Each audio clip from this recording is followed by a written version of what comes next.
There is a lot of Batman talk today as DC Fandome announces, well, DC Fandome.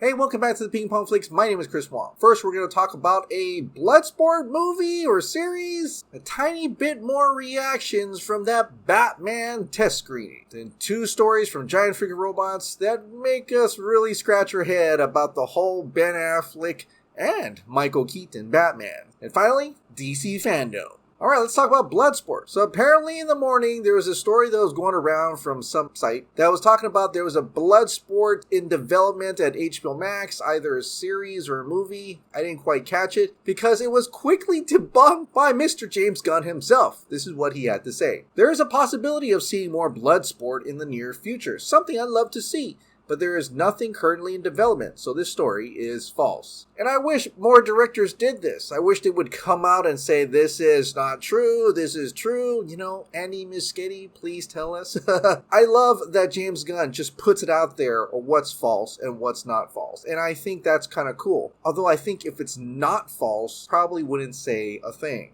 But I would love to see a BLOODSPORT series or a prequel movie. Probably more than Peacemaker, although if the Peacemaker series comes out, it could truly surprise me. But at this moment, I'm more interested in like a BLOODSPORT story than a Peacemaker story. And maybe it's just me, my inner consciousness is trying to say, hey, I want to see more Superman. Even if he gets shot by a kryptonite bullet. Alright, we've been talking about test screening reactions for the Batman, at least one person in any case. But now there is another person, a scooper, who has heard other reactions coming out from the Batman test screening. This is coming from Daniel Richtman. The Batman test screening had audiences screaming and squirming, I hear. One scene had people gasping. Wait, did they see the Batman or the Conjuring? I don't get it. This is like much more of a horror movie than I expected. Remember those trailers where they had like a night mode vision camera looking at the audience and they were like screaming and squirming and the movie would say, this is the scariest movie you'll ever see. And I'm like, that sounds like this. Wait, the Batman is scary? Like, is Batman scary or Riddler scary? Like, what's up with this? It is interesting, but it does match up from what I'm hearing as well from different people that it truly is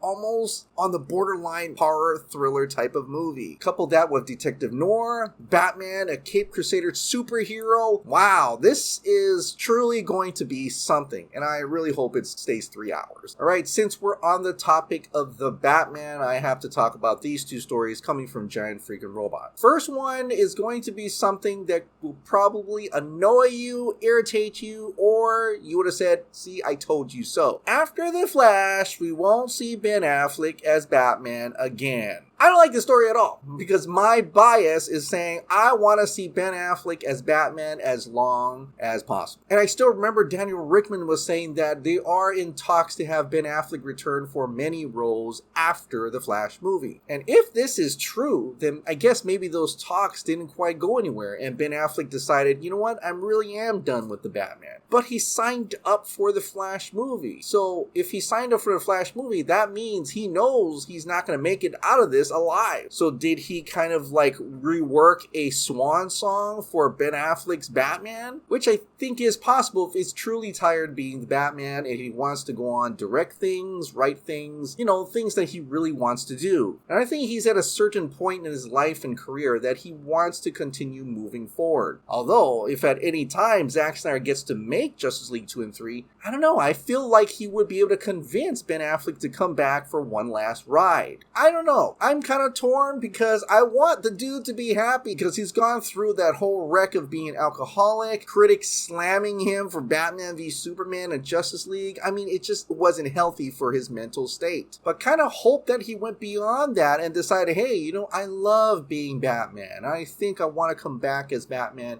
and I hope he truly does. So I hope this story is false and we'll get to see more of him in the future as Batman. Because honestly, even though I like Michael Keaton, I don't think he's, you know, meant to be the Batman that leads the Justice League. I mean, if you were complaining that Ben Affleck was old, then why'd you go with Michael Keaton? Speaking of Michael Keaton, if Ben Affleck is not going to be Batman, apparently Michael Keaton's going to take his place. Giant Freakin Robots has another article that they put out. Michael Keaton has a multi-picture deal at DC. The deal includes The Flash, Batgirl for HBO Max, and they are quietly working on live-action Nightwing and Batman Beyond projects for the DC Extended Universe. Now, when I first read this, I thought this was an old article because we've already known about Michael Keaton doing a multi-picture deal as a Batman, but more in like a mentor type role. They were calling him the Nick Fury of the DCEU, which just makes no sense whatsoever, but I completely see him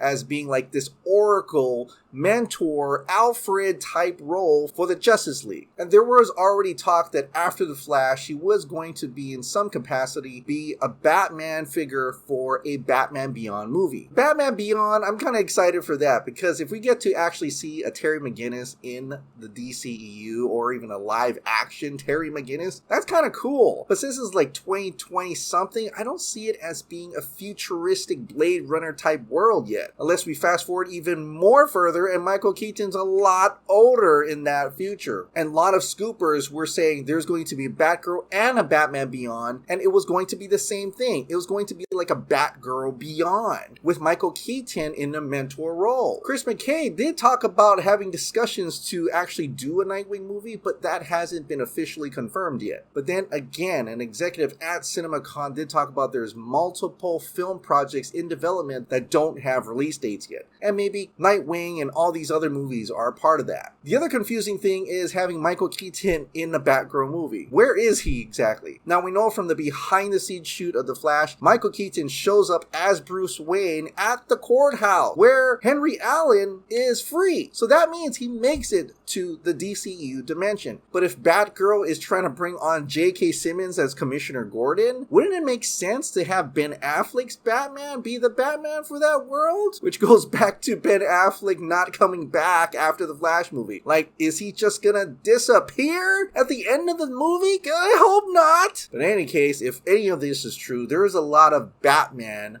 Bat family going around. Like, seriously, where is my Superman? So yeah, Giant Freakin Robots had a lot of things confirmed. In fact, they have a whole website dedicated to showing you what scoops were confirmed. But that doesn't mean that all of them can be true. They could be good guesses at this point. But I guess the soonest way we can find out if any of this is true is coming at DC Fandome. DC Fandome announced DC Fandome. They got a new trailer out that really didn't show much, but just clips from the last DC Fandome. They also have this poster that you can look at, and it's pretty generic. They just kind of photoshopped a whole bunch of characters together from the cartoons, from the TV series, and the movies. And then you get it all the way down to the bottom where it says, join us live, be part of the ultimate DC fan experience. Streaming on DCFandom.com, October 16th of 2021, 10 a.m. Pacific Standard Time. Now, according to this poster, the main events include this: Superman and Lois, Supergirl, Batwoman, Stargirl, Doom Patrol, Titans, Peacemaker, The Batman, Black Adam, The Flash, Aquaman and the Lost Kingdom, DC League of Super Pets, and Shazam! Fury of the Gods. Of course, that's a small amount, and I'm guessing there's going to be a lot more exclusives that are going to come out from DC Fandome on October 16th. I'm really crossing all my fingers and all my toes that Henry Cavill will get to come back in a movie somehow. That includes you, Ben Affleck. Man, I really hope The Flash is not your final film. Hey, but I'm still hoping that Discovery will come in and actually restore the Snyderverse. I don't know, we'll see in a couple years, I guess.